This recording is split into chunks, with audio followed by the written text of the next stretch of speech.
క్రీస్తునందు ప్రియమైన Calvary TV ప్రేక్షకులకు యేసుక్రీస్తు నామములో మీకు శుభాలు తెలియజేస్తున్నాను. ద క్రిస్టియన్ హోప్ మినిస్ట్రీస్ సమర్పించు అద్దరికి నడిపించుమా అనే మా ఆధ్యాత్మిక కార్యక్రమానికి మిమ్మల్ని ప్రేమతో ఆహ్వానిస్తున్నాను. ఈరోజు టీవీ ప్రోగ్రాం స్పాన్సర్ చేసిన వారు క్రీస్తు భక్తురాలు విశ్వాసి ఎస్తేరమ్మ గారు. ఈమె వృద్ధాప్యంలో ఉంటుండగా కూడా దేవుని కార్యాల పట్ల భారం కలిగి వారి యొక్క కార్యక్రమాన్ని స్పాన్సర్ చేశారు. దేవుడు ఆమె పరిచర్యను, ఆమె భక్తిని, ఆమె విశ్వాసాన్ని, అంతేకాకుండా ఆమె కుటుంబాన్ని కూడా దేవుడు దీవించి ఆశీర్వదించాలని మేము ప్రార్థన. స్పాన్సర్ చేయడం ద్వారా మరి సువార్త వేల మందికి అందుబాటులో ఉంటుందని మనకు తెలుసు. దేవుడు ఈ కుటుంబాన్ని బహుగా దీవించను కాక. ఈరోజు మన ధ్యానాంశం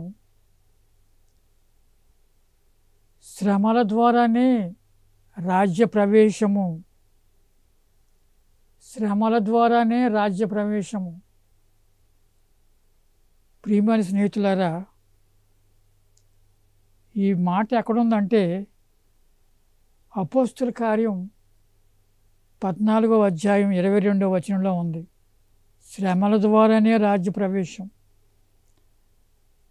పౌలు భక్తుడు తన సహచరుడైన బర్నబా ఇద్దరు కూడా సువార్తీకరణ ప్రయాణాల్లో ఉంటూ పలు రకాలైన ప్రదేశాలు, స్థలాలు దర్శిస్తూ సువార్తను ప్రకటిస్తున్నారు. లుస్త్రా అనే ప్రాంతానికి వచ్చినప్పుడు అక్కడ చాలా శక్తివంతమైన సేవ జరిగింది. అయితే లుస్త్రాలో పౌలు భక్తుడు బలహీన పాదములు కలిగిన ఒక యవనస్తుడిని, అతడు పుట్టుతోనే బలహీన పాదాలతో పుట్టాడు, నడవలేడు. అటువంటి వ్యక్తిని పౌలు భక్తుడు స్వస్థపరిచాడు. అతడు గంతులు వేస్తూ నడుస్తున్నాడు. అక్కడ మంచి సేవ జరిగింది. అక్కడ స్థానికులు కూడా బాగా స్పందించారు.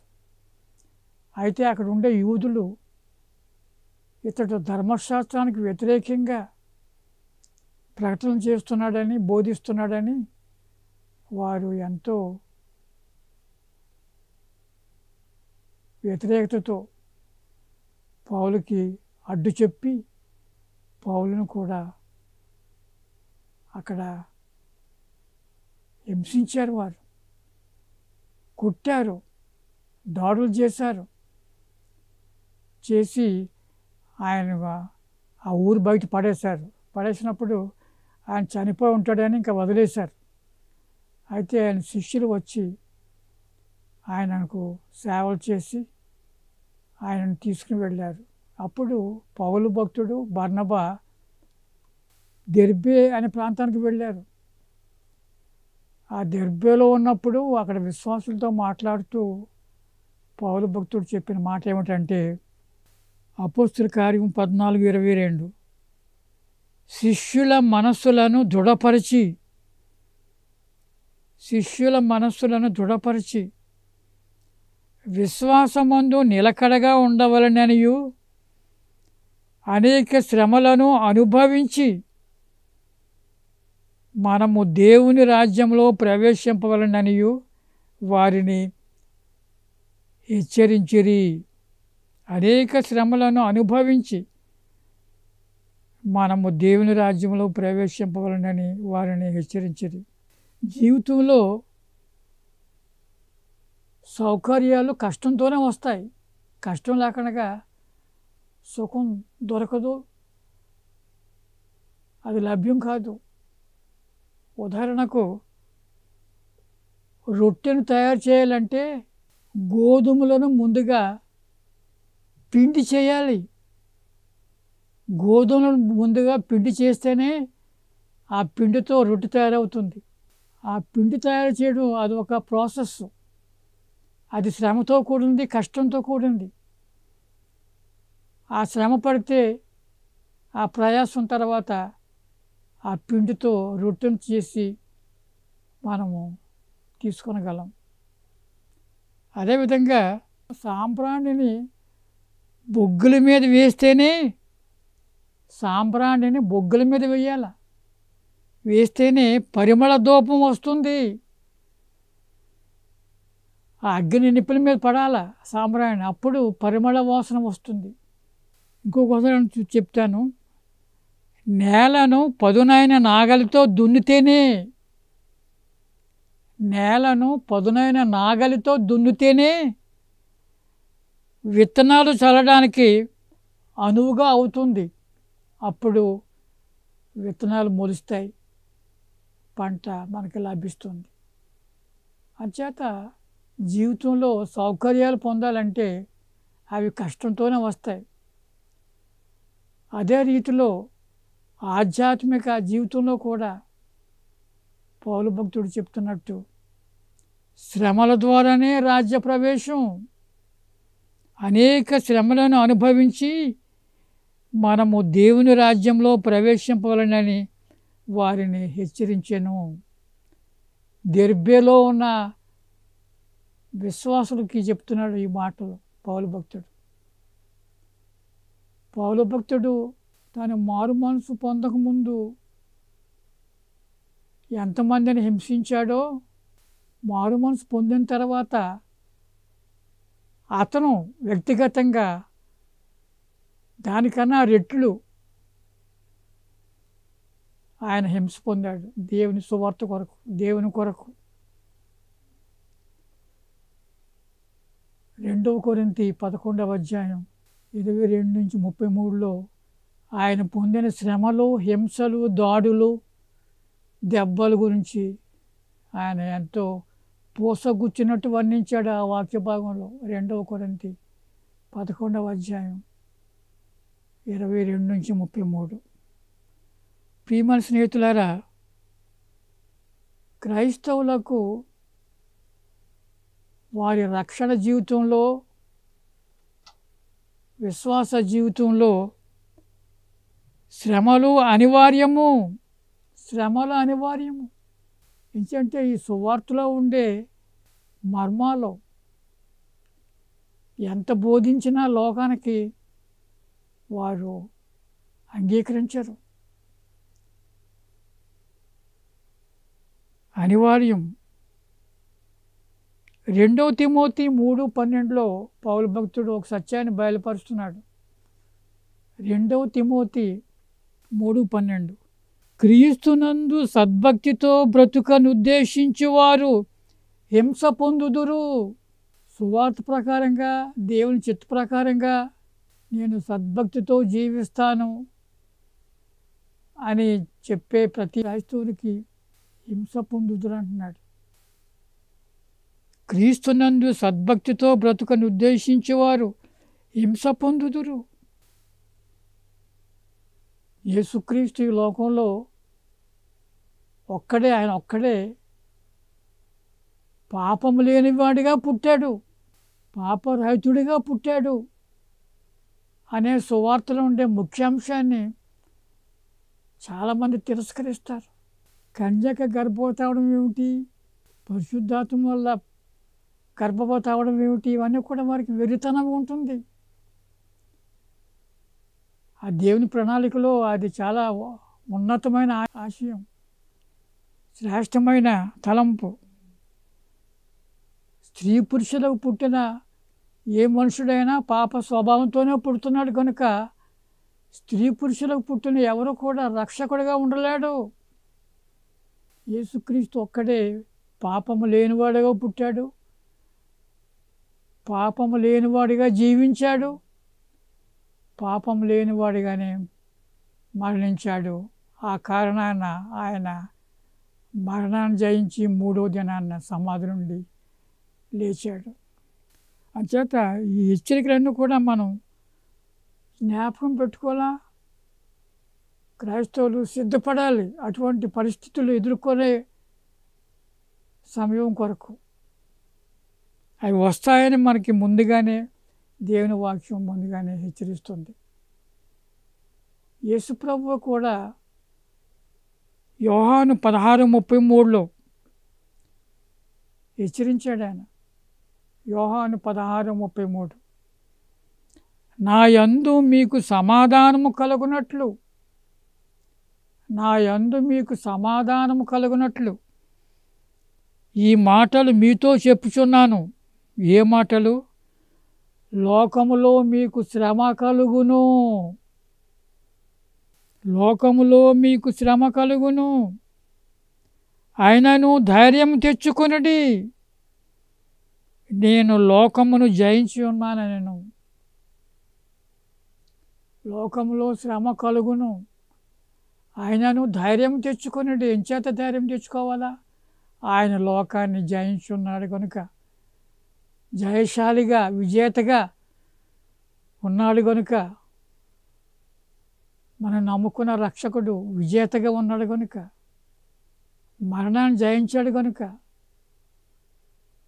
మనము ధైర్యం తెచ్చుకోవాలని, శ్రమల కాలంలో కృంగిపోకుండా మనము ముందుకు సాగాలని యేసుప్రభువు ముందుగానే హెచ్చరించాడు. నా యందు మీకు సమాధానము కలుగునట్లు. చూడండి ఎంత చక్కని మాట. ఈ మాటలు మీతో చెప్తున్నాను. ఆ సమాధానం మనకు కలుగుతుంది, శాంతి కలుగుతుంది, క్షేమం కలుగుతుంది. నీతిమంతుడికి కలుగు ఆపదలు అనేకములు, వాటన్నిటిలో దేవుడు వానిని విడిపించునని ఒక కీర్తనకారుడు ఒక సందర్భంలో చెప్తున్నాడు. అంచేత ప్రియమైన స్నేహితులారా, విశ్వాసుల జీవితంలో శ్రమలు అనివార్యము గనుక ఈ సత్యాన్ని మనం ఎప్పుడు కూడా జ్ఞాపకం పెట్టుకొని, ఎవరైతే క్రీస్తు కొరకు జీవిస్తారో, సువార్త కొరకు జీవిస్తారో వారు శ్రమలకు గురవుతారని దేవుని వాక్యం ముందుగానే హెచ్చరిస్తుంది. ప్రభువారు ఇంకొక సందర్భంలో మత్తయి 24:9 నా నామము నిమిత్తము సకల జనుల చేత ద్వేషింపబడుదురు, నా నామము నిమిత్తము సకల జనుల చేత ద్వేషింపబడుదురు. చూడండి, ఆయన నామం పవిత్ర నామము. ఆయన నామం ద్వారా మంచి జరుగుతుంది, మేలు జరుగుతుంది, ఆశీర్వాదాలు వస్తాయి, దీవెనలు వస్తాయి. అయినప్పటికీ ప్రభు చెప్తున్నాడు, నా నామము నిమిత్తము సకల జనుల చేత ద్వేషింపబడుదురు. పౌలు భక్తుడు ఇంకొక సందర్భంలో 1 తెస్సలోనిక 3:4 శ్రమలను అనుభవించుటకు నియమింపబడిన వారము, శ్రమలను అనుభవించుటకు నియమింపబడిన వారము అన్నాడు. అంచేత ప్రియమైన స్నేహితులారా, క్రైస్తులైన మనము, క్రీస్తు విశ్వాసులు, క్రీస్తు నిమిత్తం జీవించేవారు, క్రీస్తు కొరకు బ్రతికేవారు తప్పనిసరిగా శ్రమలకు, ద్వేషానికి, అసూయకు వారు గురవుతారని దేవుని వాక్యం చెబుతుంది. అయితే దేవుని వాక్యం కూడా కొన్ని ఆదరణ మాటలు ఇస్తుంది.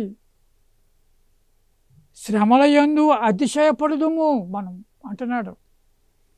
రోమా 5:3 రోమా 5:3 శ్రమల యందు అతిశయపడదాము. Let us be proud, let us be happy. శ్రమల యందు అతిశయపడదాము. శ్రమ యందు ఓర్పు గలవారమై ఉందము. శ్రమల యందు ఓర్పు గలవారై ఉండాలంటున్నాడు రోమా 12:12. శ్రమ యందు ఓర్పు గలవారై అంటే శ్రమలను తప్పించుకోవడం కాదు, శ్రమలను చూసి పరిగెత్తిపోవడం కాదు, దాటవేయడం కాదు. శ్రమలను అనుభవిస్తూ వాటి వల్ల వచ్చే ఇబ్బంది కష్టాన్ని ఓర్పుతో సహిస్తూ ముందుకు సాగాలని దేవుని వాక్యం చెప్తుంది. మనకి ఎంతో ఆదరణ కలిగించే మాట ఏమిటి? యుద్ధము యెహోవాదే, ఆయన చూసుకుంటాడు.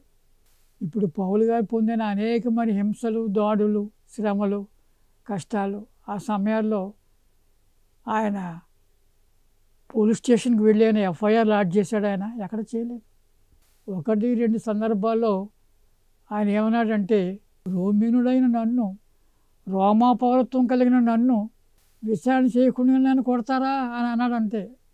తర్వాత వారే తమ తప్పు తెలుసుకొని వారే మానేశారు. అంచేత ప్రియమైన స్నేహితులారా, శ్రమలయందు అతిశయపడదము, శ్రమయందు ఓర్పు గలవారమై ఉందాము. 2 కొరింథీ 7:4 పౌలు భక్తుడు అంటున్నాడు. 2 కొరింథీ 7:4 మా శ్రమ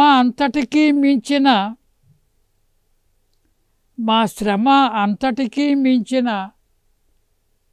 అత్యధికమైన ఆనందముతో ఉప్పొంగుచున్నాము. మానవ అవగాహనకి ఇది అర్థం కాదు. ఇది మా శ్రమ అంతటికీ మించిన అత్యధికమైన ఆనందముతో ఉప్పొంగుచున్నాము. తర్వాత రోమా 5:3-5 వరకు శ్రమ ఓర్పును, ఓర్పు పరీక్ష నిరీక్షణను కలుగు చేయనని ఎరిగి, శ్రమ ఓర్పును, ఓర్పు పరీక్ష నిరీక్షణను కలుగు చేయనని ఎరిగి శ్రమల యందును అతిశయపడుదము. ఎందుకనగా ఈ నిరీక్షణ మనలను సిగ్గుపరచదు. మనకు అనుగ్రహింపబడిన పరిశుద్ధాత్మ ద్వారా దేవుని ప్రేమ మన హృదయములలో కుమ్మరింపబడుచున్నది. అంచేత ప్రియమైన స్నేహితులారా, ఈ సత్యాలన్నీ కూడా, ఈ యొక్క హెచ్చరికలు మనము మననము చేసుకుంటూ వాటిని లక్ష్య పెడుతూ ఆ విధంగా విశ్వాస యాత్రలో సిద్ధపడుతూ ముందుకు సాగాలి. శ్రమలు కలుగుతున్నాయి కొన్ని దేశాల్లో, మన దేశంలో కొన్ని ప్రాంతాల్లో జరుగుతున్నాయి శ్రమలు. వ్యతిరేకత ఉంది సువార్తకు. సహిస్తున్నారు, వారు ఓర్పు కలిగి ఉంటున్నారు, వారు శ్రమల యందు అతిశయపడుతూ ముందుకు సాగుతున్నారు. వాటికి తగిన ఫలములు కూడా, వాగ్దాన ఫలములు కూడా వారు పొందుతారు. యేసుప్రభు వారు కూడా ఓ సందర్భంలో నా నిమిత్తము, మత్తయి 5:11 నా నిమిత్తము జనులు మిమ్మును నిందించి హింసించి మీ మీద అబద్ధముగా చెడ్డ మాటలు పలుకున్నప్పుడు మీరు ధన్యులు అంటున్నాడు ప్రభువారు. నా నిమిత్తము జనులు మిమ్మల్ని నిందించి హింసించి మీ మీద అబద్ధముగా చెడ్డ మాటలు ఎలా పలుకున్నప్పుడు మీరు ధన్యులు, సంతోషించి ఆనందించుడి. ప్రభు చెప్తున్న మాటలు, సంతోషించి ఆనందించుడి, పరలోకమందు మీ ఫలము అధికమగును. పరలోకమందు మీ ఫలము అధికమగును. ఇటీవల టీవీలో ఒక దృశ్యాన్ని చూసాం. మనం చాలామంది చూసి ఉండొచ్చు. ఒక చిన్న టౌన్లో మార్కెట్ ప్లేస్లో ఒక యవనస్తుడైన క్రైస్తవుడు కరపత్రాలు పంచిపెడుతున్నాడు. అయితే అన్యులైన 3 వచ్చి అతనిని కొట్టడం మొదలుపెట్టారు. కరపత్రాలు తీసుకుని చింపేయడం మొదలుపెట్టారు, దూషించడం మొదలుపెట్టారు. ఆ కుర్రోడు అలాగే సహిస్తూ ఓర్పు కనపరుస్తూ అతడు ఆ పని చేసుకుంటూనే పోతున్నాడు. ఆ మార్కెట్ ప్లేస్లో ఎన్నో బూతులు మాట్లాడారు ఆ వారు. అతని ఫలము అధికమవుతుంది, పరలోకమందు ఫలము అధికమగును. నా నిమిత్తము జనులు మిమ్మల్ని నిందించి హింసించి మీ మీద అబద్ధముగా చెడ్డ మాటలు పలుకున్నప్పుడు మీరు ధన్యులు. సంతోషించి ఆనందించుడి, పరలోకమందు మీ ఫలము అధికమగును. ఇంకొక సందర్భంలో ప్రభువారు చెప్తున్నారు మత్తయి 10:22లో, మీరు నా నామము నిమిత్తము అందరి చేత ద్వేషింపబడుదురు.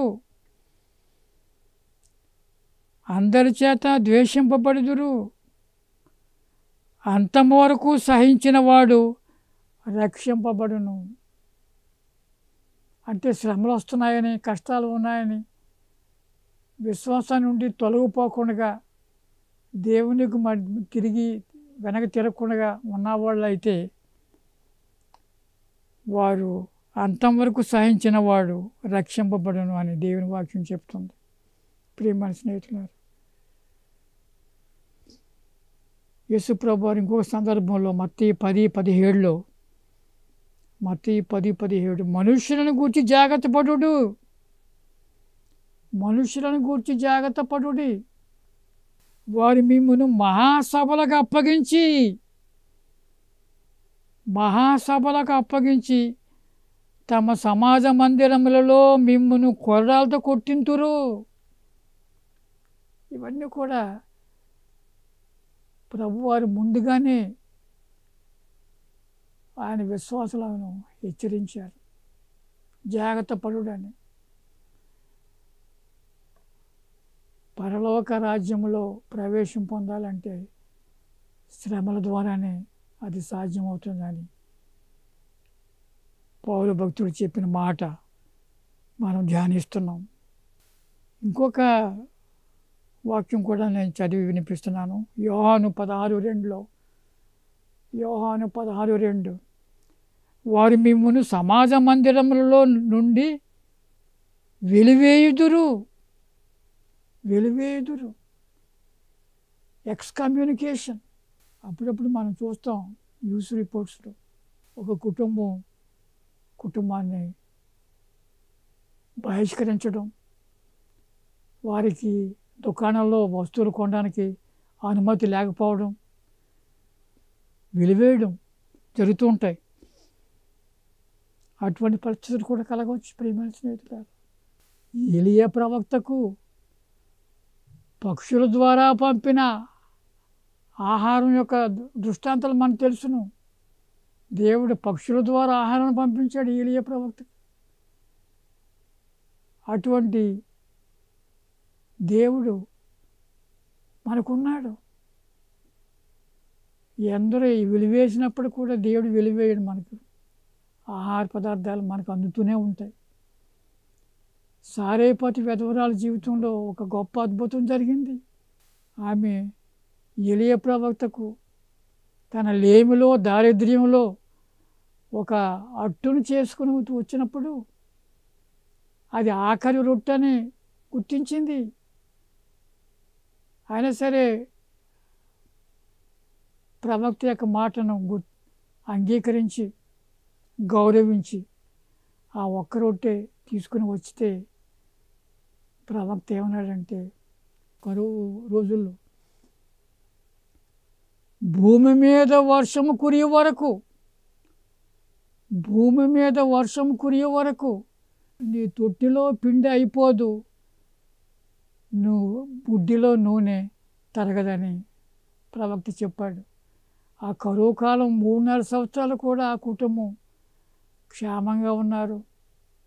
వారికి ఆహార కొరత లేకుండా జీవించారు. అంచేత ప్రియమైన స్నేహితులారా, యోహాను 16:2 చెప్పినట్టు వారు మిమ్మల్ని సమాజ మందిరంలో నుండి వెలివేయుదురు. ఇంకోటి ఏమంటున్నాడు ప్రభువు, మిమ్ముని చంపు ప్రతివాడు దేవునికి సేవ చేయుచున్నానని అనుకును కాలము వచ్చుచున్నది. క్రైస్తులను శ్రమ పెట్టడం ద్వారా మిమ్ముని చంపు ప్రతివాడు తాను దేవునికి సేవ చేయుచున్నానని అనుకునే కాలం వచ్చుచున్నది. కొన్ని దేశాల్లో ఈ కాలం వచ్చే ఉన్నది. అంచేత భయపడకూడదు. ఒక్క ఆదరణ మాట మీకు చదివి వినిపించి మనము సందేశాలు ముగిస్తాను.